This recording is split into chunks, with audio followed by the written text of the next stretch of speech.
এখন শুনবেন আজকের গুরুত্বপূর্ণ খবরের শিরোনাম। গাজায় যুদ্ধবিরতি নিয়ে যুক্তরাষ্ট্রের প্রস্তাব পর্যালোচনা করছে হামাস। ইহুদিদের দমন করতে নতুন কৌশল, সেনা মোতায়েন বাড়াচ্ছে যুক্তরাষ্ট্র। যুক্তরাষ্ট্রকে সতর্ক করলেন খামেনি। নেতানিয়াহু বিরোধী বিক্ষোভে উত্তাল ইসরায়েল। ইরানি তেল কিনায় চীনের তেল শোধনাগারের উপর মার্কিন নিষেধাজ্ঞা। আদালত যেন তার কাজে বাধা না দেন, ট্রাম্পের হুঁশিয়ারি। গাজায় যুদ্ধবিরতি নিয়ে যুক্তরাষ্ট্রের প্রস্তাব পর্যালোচনা করছে হামাস। পূর্ণ প্রতিষ্ঠার বিষয়ে যুক্তরাষ্ট্রে নতুন একটি প্রস্তাব পর্যালোচনা করেছে হামাস, যদিও ইসরায়েল এই সময় হামলা আরও তীব্র করছে। যুক্তরাষ্ট্রের বিশেষ দূত স্টিভ উইটকফের প্রস্তাব অনুযায়ী স্থায়ী শান্তি প্রতিষ্ঠার জন্য রমজান ও 5 এপ্রিল পর্যন্ত সমঝোতার জন্য আলোচনার সময় বাড়তে একটি সেতুবন্ধনমূলক পরিকল্পনা গঠন করা হয়েছে। এদিকে ইসরায়েলের প্রতিরক্ষা মন্ত্রী ইসরায়েল কাটজ জানিয়েছেন তারা গাজা স্থল নৌ ও বিমান হামলা আরও বাড়িয়েছে। তিনি বলেন, যতক্ষণ পর্যন্ত হামাস তাদের হাতে থাকা সব ইসরায়েলি বন্দীকে মুক্তি না দিবে এবং সম্পূর্ণ পরাজিত না হবে ততক্ষণ সামরিক অভিযান চলবে। গাজার স্বাস্থ্য কর্তৃপক্ষের তথ্য অনুসারে ইসরায়েলের সর্বশেষ হামলায় একদিনে 400-র বেশি ফিলিস্তিনি নিহত হয়েছেন। জাতিসংঘের ত্রাণ সংস্থা UNRWA সতর্ক করেছে, গাজায় খাবারের সরবরাহ মাত্র 6 দিনের মধ্যে শেষ হয়ে যেতে পারে। একজন ফিলিস্তিনি কর্মকর্তা জানিয়েছেন, মিশর একটি বিকল্প প্রস্তাব দিয়েছে যেখানে বাকি বন্দীদের মুক্তির জন্য একটি সময়সীমা নির্ধারণের পাশাপাশি ইসরায়েলের সম্পূর্ণ প্রত্যাহারের সতর্ক অন্তর্ভুক্ত রয়েছে। ইহুদিদের দমন করতে নতুন কৌশল, সেনা মোতায়েন বাড়াচ্ছে যুক্তরাষ্ট্র। ইয়েমেনে ইহুদি বিদ্রোহীদের বিরুদ্ধে হামলা অব্যাহত রেখেছে যুক্তরাষ্ট্র। দেশটি মধ্যপ্রাচ্যে সামরিক উপস্থিতি বাড়ানোর পরিকল্পনা করছে। মার্কিন প্রতিরক্ষা দপ্তর পেন্টাগন জানিয়েছে, ইহুদিদের সামরিক সক্ষমতা দুর্বল করা এবং লোহিত সাগরের বাণিজ্য পথ সুরক্ষিত রাখা এই অভিযানের মূল লক্ষ্য। সাম্প্রতিক সপ্তাহগুলিতে মার্কিন বাহিনী ইহুদি অবকাঠামো ও নেতৃত্বের উপর প্রায় 50টি হামলা চালিয়েছে। এইসব হামলায় ড্রোন লঞ্চ স্থাপনা, অস্ত্র ভান্ডার এবং শীর্ষ নেতাদের বাড়ি লক্ষ্যবস্তু করা হয়েছে। কর্মকর্তারা বলেছেন, এই হামলা ইহুদিদের জন্য বড় ধরনের ক্ষতির কারণ হয়েছে। ট্রাম্প প্রশাসনের নতুন কৌশল আগের চেয়ে বেশি আক্রমণাত্মক। বাইডেন প্রশাসনের সময় মূলত সামরিক স্থাপনা লক্ষ্য করে হামলা চালানো হলেও এখন শীর্ষ ইহুদি নেতাদের বাড়িও টার্গেট করা হচ্ছে। যুক্তরাষ্ট্রকে সতর্ক করলেন খামেনি।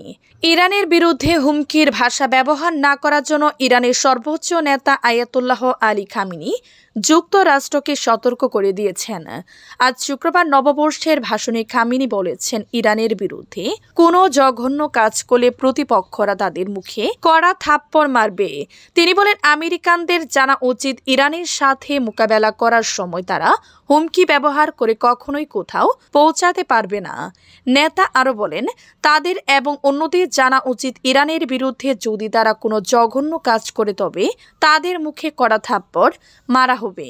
আয়াতুল্লাহ খামেনি বলেন, ইরান শত্রুদের এই ধরনের জঘন্য আচরণ এবং হুমকির বিরুদ্ধে রুখে দাঁড়িয়েছে এবং তাদের দেশকে রক্ষাকারী ফিলিস্তিনি ও লেবাননের যোদ্ধাদের সমর্থনে তার অবস্থান স্পষ্টভাবে ঘোষণা করেছেন।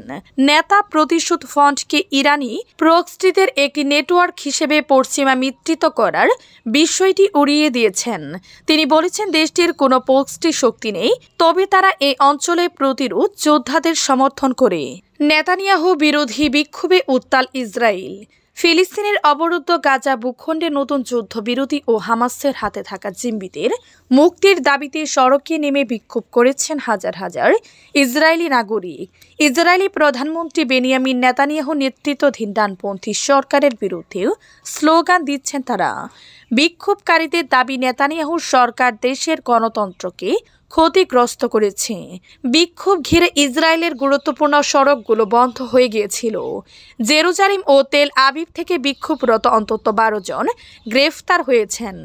আগামী কয়েকদিনে বিক্ষোভ আরও গতি পেতে পারে বলে জানিয়েছেন আয়োজকরা।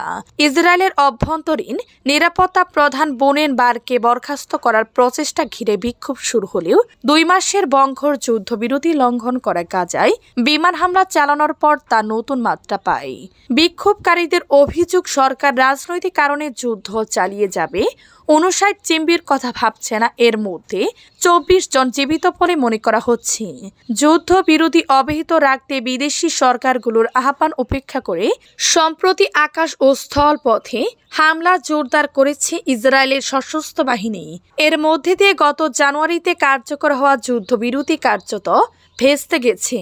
সংবাদ মাধ্যম আল জাজিরার খবরে বলা হয়েছে, গাজায় গত 3 দিনে ইসরায়েলের বর্বরোচিত হামলায় 200 শতাধিক শিশুসহ নিহত হয়েছেন প্রায় 600 মানুষ।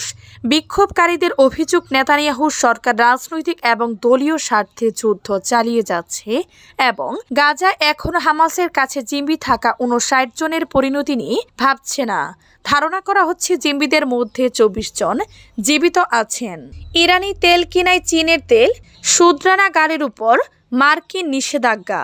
ইরানের উপর চাপ বাড়াতে চীনের একটি তেল শুধরানাগারের উপর নিষেধাজ্ঞা আরোপ করেছে যুক্তরাষ্ট্র। প্রতিষ্ঠানটি ইরানি তেল কেনার মাধ্যমে প্রায় $500 বিলিয়ন পরিশোধ করেছে। এই তেল ইহুদি বিদ্রোহীদের সঙ্গে সংশ্লিষ্ট জাহাজের মাধ্যমে সরবরাহ করা হয়। মার্কিন অর্থ বিভাগ এক বিবৃতিতে জানিয়েছে, চীনের শানডং প্রদেশের এই ছোট আকারের ব্যক্তি মালিকানাধীন শুধরানাগারটি নিষেধাজ্ঞার আওতায় এসেছে। এর পাশাপাশি আরও 19টি জাহাজ ও কোম্পানির উপর নিষেধাজ্ঞা দেওয়া হয়েছে, যেগুলো এসব তেল সরবরাহে জড়িত।